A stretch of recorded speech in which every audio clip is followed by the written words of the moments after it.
नोरमा group, जो सोचता है वो करता है। आपके अपने सपनों का आशियाना। सियासत हो, युद्ध हो या प्यार हो, इसमें कुछ अलग अलग नीतियाँ होती हैं। सामने से कुछ होता है तो इसके लिए पीछे से कुछ और कहानी रची जाती है। इसमें ये भी नहीं देखा जाता कि आपको दुनिया क्या कहेगी। लेकिन आपको बता दें कि बिहार में पिछले 3 महीने जिस तरह का माहौल था, उस माहौल के बाद एक सरकार बनी। दावा तो ये विपक्ष कर रहा था कि वो सरकार बना रहा है, लेकिन पासा पलट गया और नीतीश कुमार पूर्ण बहुमत की एनडीए सरकार के मुखिया बन गए। अब इन सब के बाद चर्चाएं तो कई हैं, लेकिन इन चर्चाओं में सबसे बड़ी चर्चा ये हो रही है कि क्या नीतीश कुमार और तेजस्वी यादव के बीच जो कुछ भी चल रहा है वो कोई अलग स्क्रिप्ट लिख रहा है या फिर इस स्क्रिप्ट को चेंज करने की तैयारी चल रही है। भारतीय जनता पार्टी के लिए समझना बड़ा ही मुश्किल हो रहा है कि भारतीय जनता पार्टी आखिर करे तो क्या करे। एक तरफ भारतीय जनता पार्टी नीतीश कुमार जो कि अपनी मर्जी के मालिक हैं और अपने हिसाब से अपनी सरकार चलाते हैं, तो दूसरी तरफ विपक्ष बार बार ये भारतीय जनता पार्टी पर आरोप लगाता है, जिससे आम जनता के बीच में ये चर्चा शुरू हो जाती है कि कहीं ना कहीं नीतीश कुमार को अब भारतीय जनता पार्टी ने अपने गिरफ्त में ले लिया है। ये बात कहते कहते कहीं ना कहीं तेजस्वी यादव और उनकी टीम सीधे भले ही नीतीश कुमार पर हमला न करे, लेकिन नीतीश कुमार को अलार्म जरूर बजा रही है। उनके दरवाजे पर जाकर के घंटी बजा बजा करके उनको यह एहसास करा रही है कि आप जो थे वो हैं नहीं, आपको भारतीय जनता पार्टी ने हैक कर लिया है। वास्तविकता क्या है ये तो नीतीश कुमार और भारतीय जनता पार्टी जानते होंगे। जो दिख रहा है उसमें नीतीश कुमार अभी भी फैसले खुद ले रहे हैं, चाहे उनकी यात्रा की बात हो या फिर उनका सुबह सवेरे उठ करके जाना और जा करके विभिन्न जो सरकारी कार्य चल रहे हैं, विकास के कार्य चल रहे हैं, उसका निरीक्षण करना है। इन सब के बावजूद आपको बता दें कि सोशल मीडिया पर एक अलग कहानी चल रही है। सोशल मीडिया पे एक तरफ जहां ये चल रहा है कि नीतीश कुमार होली के बाद कुछ बड़ा फैसला करने वाले हैं। इस फैसले में उनके पुराने साथियों की एक बड़ी फौज जो है वो नीतीश कुमार के साथ वापस करने वाली है और इसको लेकर के नीतीश कुमार आगे की रणनीति बनाएंगे। इस रणनीति को देखते हुए भारतीय जनता पार्टी अपने लिए लश्कर तैयार कर रही है। बिहार की राजनीति में भारतीय जनता पार्टी की स्थिति क्या है ये किसी से छिपा नहीं है। उस बकरी की तरह है जो नीतीश कुमार के खूंटे पर बंधी है। लेकिन इन सब के बावजूद अब परिस्थितियां और परसेप्शन दोनों बदलने लगे हैं। कहा यह जा रहा है विपक्ष की तरफ से कि अब बकरी नहीं रही भारतीय जनता पार्टी, बल्कि भारतीय जनता पार्टी वो शेर हो गई है जो नीतीश कुमार को कहीं ना कहीं अपने गिरफ्त में ले लिया है। पिछले कई दिनों से विवाद चल रहा है। नीतीश कुमार ने उच्च सदन विधान परिषद में राबड़ी देवी की से बातचीत के दौरान जो कुछ भी कहा उसको लेकर के राष्ट्रीय जनता दल काफ़ी नाराज है और इसका प्रतिरोध भी कर रहा है। 9 फरवरी को विधान परिषद की कार्रवाई के दौरान हमने आपको बताया भी था और वो पिक्चर भी हमने दिखाई थी, वो तस्वीरें दिखाई थी कि मुख्यमंत्री नीतीश कुमार ने पूर्व मुख्यमंत्री राबड़ी देवी को लड़की कहकर संबोधित किया। उन्होंने कहा ये जो लड़की है इसका क्या है, इसको कुछ आता है, ये कोई काम की है, इसके पति हट गए तो खुद कुछ दिन के बाद इसी को मुख्यमंत्री बना दिया। ये लोग 15 साल तक कुछ नहीं किए हैं और आज बोल रहे हैं ये कोई तरीका है, ये लोग फालतू हैं, इन पर तो एक्शन लिया जाना चाहिए। ये कहते हुए नीतीश कुमार ने जिस तरह से बात कही उसके बाद से माहौल गरमाने लगा।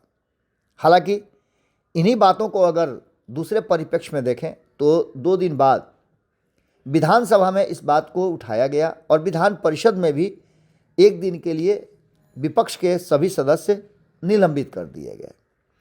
इन सब के बावजूद आपको याद होगा कि विधानसभा में हमने खबरों में दिखाया भी था कि आईपी गुप्ता जो महागठबंधन के अभिन्न ही अंग हैं, हिस्सा हैं और काफ़ी मुखर भी हैं। राजद और अन्य दल जो बातें नहीं कह पाते हैं वो सहजता से बात कह देते हैं और उसका असर भी दिख रहा है। आईपी गुप्ता ने साफ तरीके से सत्ता पक्ष को ये कहा कि आपकी कोई भी वक्तव्य, कोई भी बयान, कोई भी कार्रवाई 15 साल के लालू शासन से अलग नहीं है। उन्होंने कहा कि आज जो ये शख्स खड़ा है, एक ताती तत्वा का बेटा खड़ा है, ये लालू प्रसाद के कारण खड़ा है और नीतीश कुमार की मैं बहुत इज्जत करता हूँ क्योंकि उन्होंने बिहार को संवारने बनाने का काम किया है। मेरे लिए दोनों आदर्श हैं। इस बात को आप जोड़िए और दूसरी तरफ इन बातों को जोड़िए कि तेजस्वी यादव और नीतीश कुमार के बीच में क्या चल रहा है। इस बीच में आपको बता दें कि तेजस्वी यादव की जो लश्कर है, टीम है, उसने इन सभी बातों को लेकर के आपत्ति दर्ज की और 2005 में हमारी सरकार आई तो हमने एक एक काम किया है, ये कहना नीतीश कुमार को अब नहीं चाहिए, क्योंकि उससे बहुत कुछ अलग नज़र नहीं आ रहा है। इसके साथ साथ आपको बता दें कि उस दिन बेल में घुस करके महिला विधायक पार्षदों की ओर से इशारा करते हुए कहा कि बताओ जी, तुम लोग 3 गो हो, आखिर कहाँ से आई हो, किस तरह से आई हो, क्या इन लोगों ने कभी महिलाओं को आगे बढ़ाया है, कोई काम किया है। नीतीश कुमार के इन बातों में एक तरह समझिए तो नीतीश कुमार अपने लगभग सभी भाषणों में ये चर्चा जरूर करते हैं कि 2005 से पहले कैसा बिहार था। वो बार बार इस बात का इशारा करते हैं और इसी को लेकर के आईपी गुप्ता ने कहा भी था कि 2005 के चर्चा के बिना कोई भी काम सत्ता पक्ष का नहीं चलता है।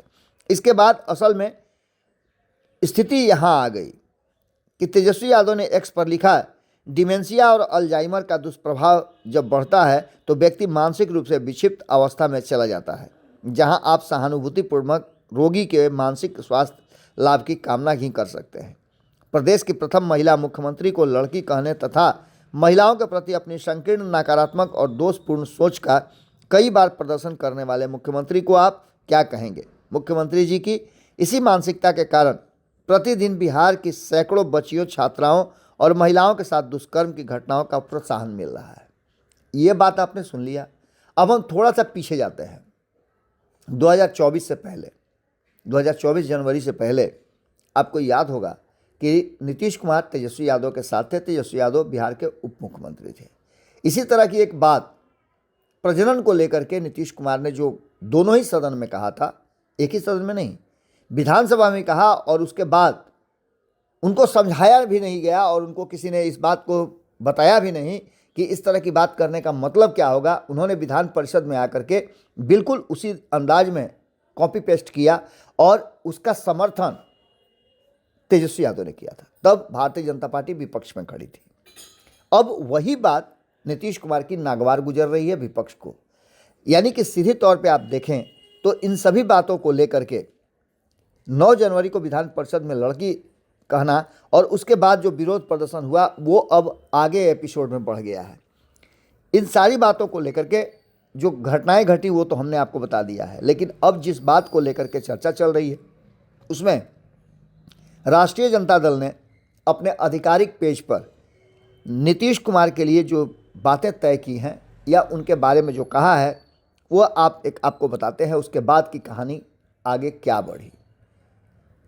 सीधे तौर पे राष्ट्रीय जनता दल के पेज पे, आधिकारिक पेज पे लाल से उजला पर लिखा हुआ है, यानी एक लाल रंग का बैकग्राउंड है और उस पर उजले रंग से लिखा है कि जिंदा लाश कुछ समय और अगर गद्दी पर बैठा रहा तो बिहार जिंदा मुर्दा हो जाएगा। अब ये बात लिख करके बेशर्म सीएम कहा गया है और इसको हैशटैग में चलाया जा रहा है। इसके बाद तो कहानी अलग हो गई। जो बातें चल रही थी कि तेजस्वी और नीतीश के नज़दीकियाँ बढ़ेंगी, आने वाले समय में बहुत कुछ देखने को मिल सकता है, बिहार में एक नई व्यवस्था देख सकती है या नीतीश कुमार कोई बड़ा फैसला ले सकते हैं। लेकिन अचानक से इस पोस्ट के बाद जदयू जो है वो एक्शन में आई और जदयू ने इसका पूरी तरह से जम करके जवाब भी दिया। खुद को गलाकर बिहार में जान फूंक दिया, नर्क से निकाल सपनों का बिहार रच दिया। ये कविता जो है 6 लाइनों की, कहीं ना कहीं भारतीय जनता पार्टी के साथ रह करके नीतीश कुमार लिख सकते हैं।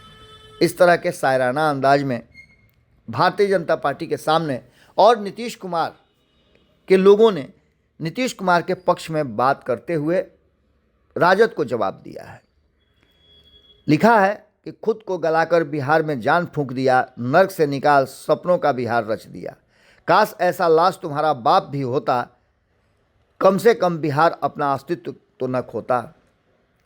इसको तुक मिला करके बातें कही गई है। हमारे माँ बहन तो जिंदा थे ना, पर स्वार्थ की आग में, तुम्हारे माँ बाप तो जिंदा थे ना, पर स्वार्थ की आग में उन्होंने बिहार जला दिया।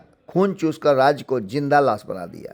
यानी जिस बात को राजद ने आधिकारिक पेज पे डाला है उसका कहीं ना कहीं पलटवार करते हुए जदयू ने भी सेम उसी बात को फिर से वो 15 साल वाले शासन की तरफ मोड़ दिया है। अब इन सारी बातों के साथ ये भी कहा गया है कि 9वीं फेल राजद के पोस्ट के बाद जेडीयू ने भी कड़ी प्रतिक्रिया दी और उन्होंने कहा कि 9वीं फेल लुटेरा हैशटैग का भी इस्तेमाल किया गया है। यानी एक तरफ नीतीश कुमार को लेकर के बेशर्म सीएम, तो दूसरी तरफ 9वीं फेल लुटेरा हैशटैग यूज किया जा रहा है। सोशल मीडिया पे ये गदर मचा हुआ है और इस गदर में नीतीश कुमार की चुप्पी बहुत सारी कहानियों को कह रही है। एक तरफ ये सभी बातें इशारा कर रही हैं कि नीतीश कुमार और तेजस्वी यादव के बीच की ये नूरा कुश्ती आखिरकार कहाँ जाएगी, लेकिन एक जो बातें चल रही हैं वो तो इससे पहले भी चली हैं और जब जब इस तरह की बातों ने ज़्यादा चर्चा का विषय बना है उसके बाद से बिहार में बड़े बड़े परिवर्तन हुए हैं। भारतीय जनता पार्टी इस दोनों के आमने सामने की लड़ाई में, इस नूरा कुश्ती में कहीं ना कहीं असहज होगी। असली खेल सदन में जो नहीं चल रहा वो सदन के बाहर चल रहा है। सीधे तौर पे अगर देखा जाए तो ये कहा जा सकता है कि आने वाले समय में बिहार की राजनीति में एक बड़ा परिवर्तन हो सकता है। एक तरफ जहां नीतीश कुमार को लेकर के ये उनकी पार्टी को लेकर के ये बातें कही जा रही है कि नीतीश कुमार कोई बड़ा फैसला ले सकते हैं। नीतीश कुमार की पार्टी इस विधानसभा चुनाव के बाद सबसे बड़ी पार्टी का आकार ले सकती है। कई लोगों से संपर्क साधे गए हैं और कई लोगों ने जदयू से भी संपर्क साधा है। ये बातें आपने अक्सर सुनी होगी, लेकिन अब उसका समय आ गया है। जो परिस्थिति बनी है उसमें दो ही रास्ते हैं, या तो नीतीश कुमार और तेजस्वी यादव के बीच जो कुछ भी चल रहा है वो भारतीय जनता पार्टी को कन्फ्यूज़ करने के लिए चल रहा है और यही कारण है कि भारतीय जनता पार्टी की परेशानी बढ़ी हुई है, उसकी नींद उड़ी हुई है। तो दूसरी तरफ कहीं ऐसा तो नहीं कि सच में नीतीश कुमार ने ये मान लिया है कि अब एनडीए के साथ रहना ही उनके लिए श्रेयस्कर होगा, उनकी पार्टी के लिए होगा और आगे इसको कंटिन्यू रखेंगे। हालांकि पिछले 10 साल से नीतीश कुमार बार बार पारा बदलते रहे हैं, लेकिन अब आगे क्या होगा ये देखना बड़ा दिलचस्प होगा। ये नूरा कुश्ती किस दिशा में जाती है और क्या आकार लेती है ये बड़ा ही दिलचस्प होगा अगर इस पर कोई एक्शन रिएक्शन होता है और बिहार में कोई बड़ा राजनीतिक उथल पुथल होता है। खैर इंतज़ार कीजिए, हमारी नज़र तो बिहार की राजनीति पे बनी हुई है। हर छोटी बड़ी घटना हम आप तक पहुंचाते रहते हैं। स्पेशल स्टोरी में हम आपसे यहीं विदा लेते हैं। बहुत बहुत धन्यवाद। आपके सपनों को हमने सजाया है, ई होम्स पैनोरामा को हमने बनाया है। ई होम्स मेरा एक सपना था जिस पे मैं पिछले 4 साल से काम कर रहा था। हमने जो बनाया है वो सबने है माना। ई होम्स पैनोरामा में हो आपका भी आशियाना। और फाइनली हमने 2021 में इस प्रोजेक्ट को लॉन्च किया। बहुत लोग अप्रिशिएट कर रहे हैं कि पूर्णिया जैसे शहर में, बिहार के, एक तो बिहार की बात करें उसमें भी पूर्णिया जैसे छोटे जगह में इस तरह का लाइफस्टाइल देना, ये सुन के हम लोगों को बहुत अच्छा लगता है। ई होम्स में हमने कुछ और भी किया है, जैसे हम जिस जगह में रह रहे हैं हमारे फैमिली सिक्योर हो, उनको सिक्योरिटी का ध्यान में रखा है। आपकी सुविधा और सुरक्षा आपके लिए खास है, ये आपका विश्वास है। इसमें आर्टिफिशियल इंटेलिजेंस का 7 लेयर सिक्योरिटी का हमने इस्तेमाल किया है। लस ग्रीन कैंपस को बनाया है। यदि हमारा बाउंड्री वाल है तो वो वर्टिकल गार्डन है। ये जितनी भी फैसिलिटी होता है एक इंटरनेशनल टाउनशिप में ई होम्स है, ये हम लोग विश्वास नहीं कर पा रहे हैं। जो भी हमारे मित्र दोस्त या जो भी हमारे बाहर के बाहर आते हैं तो हम लोगों को बहुत अच्छा सुनने को मिलता है और बहुत अच्छा क्रेडिट मिल रहा है। वो सारा हमने सिर्फ एक बिल्डिंग नहीं बनाया, हमें एक बहुत अच्छा लाइफस्टाइल दिया ई होम्स में, और मेरा एक सपना था जिसको मैं आज फुलफिल होते हुए देख रहा हूँ। ये आपका आवास है। ई होम्स पैनोरामा में अब आपका निवास है। E Homes Panorama, luxurious lifestyle redefined. Panorama group, जो सोचता है वो करता है। अगर ये वीडियो पसंद आई और वह बिहार के राजनीति और बिहारियत से सरोकार रखेनी तो सब्सक्राइब बटन दबा के चैनल के सब्सक्राइब कर ली। ओजे एगो घंटी बा, ओकरा बटन दबा देला से कुल सटीक और मारक खबर रुआ मुफ्त में मिल जाई। अगर रउआ पत्रकारिता के हमनी के नया प्रयोग में सहयोग कर चाहतानी तो ज्वाइन बटन दबा दी। पेटीएम नंबर नोट कर ली 9386816700।